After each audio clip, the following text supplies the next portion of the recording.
The final race of the Michelin Endurance Cup and final race of the season takes us to Braselton, Georgia and Michelin Raceway Road Atlanta. The history of Road Atlanta is an interesting one. You see, it was kind of created by accident. Back in 1970, there was a track that unfortunately had been lost due to flood damage, and Can-Am was looking for a replacement track to host a race. Road Atlanta turned out to be that track, and a farmer's field was quickly transformed in about the span of 6 months to a racetrack. The track would experience quite some early growth as well, featuring races from series such as Can-Am, Trans Am, as well as IMSA. However, despite the early growth in the 70s, the track experienced some turmoil after 1978 after it was sold sort of multiple times, ultimately leading to its bankruptcy in 1993. But this bankruptcy is when the track would actually start to turn around, as it was at this time that business execs Frank Drendel, Jim Canley, Eddie Edwards, and Bill Waddell came together to purchase the track. They were able to renovate and rebuild many of the old buildings, do a repave of the facility, as well as other landscaping improvements. It doesn't sound like much, but this would be critical in the track's history. It was these infrastructure improvements that ultimately brought the facility into the eyes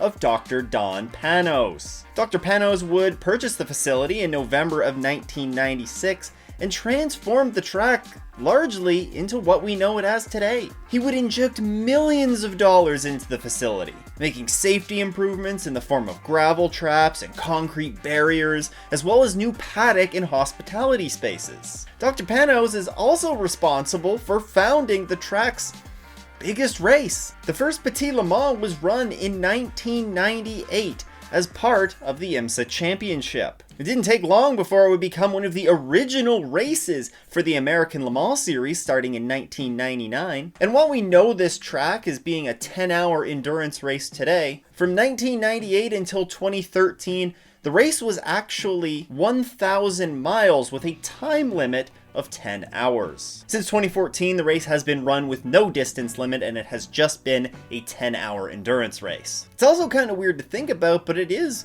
pretty much the newest race on the Michelin Endurance Cup calendar. Of course, the Rolex has been around for quite a while, so is Sebring. The 6 Hours of the Glen has quite a colorful history as well. And until the new Indy round is added to the Michelin Endurance Cup next year, this is the newest Michelin Endurance Cup round. Despite this, it is, of course, one of the biggest fan favorites on the schedule, and the 2.54 12-turn circuit is definitely one that fans have circled on the calendar. This year, it's going to play host to all 5 of IMSA's top-level classes, and it's going to see 54 entries in those classes, with 10 in GTP, 9 in LMP2, 8 in LMP3, 8 in GTD Pro, and 19 in the GTD classes. All of those cars are going to be tackling the high-speed track that we're going to see lap times in and around the 110s for the GTPs, all the way down to about the 1 minute and 20s for the GTD classes. But the tight track is known to produce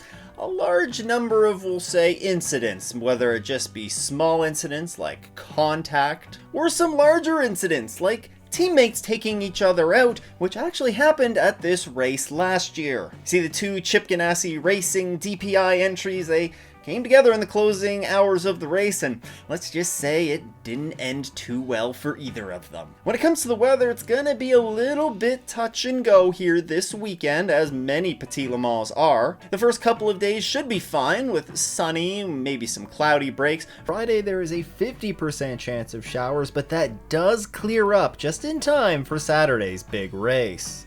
Speaking of Saturday, where there's going to be some breezy conditions, we're going to see a high of 77 degrees Fahrenheit, or about 25 Celsius, and it's going to go down to a low of 63 degrees Fahrenheit, about 17 degrees Celsius. A little bit warmer than we've seen in previous years.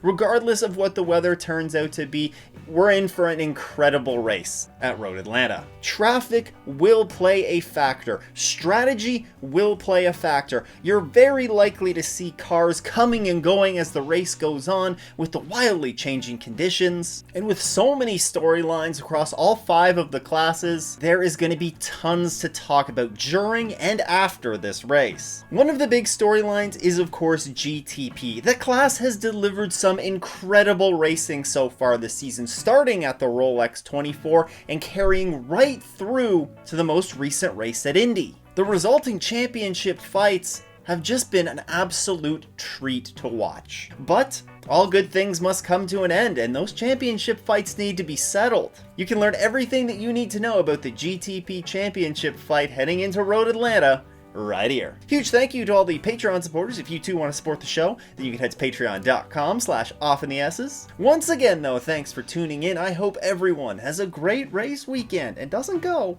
off in the S's.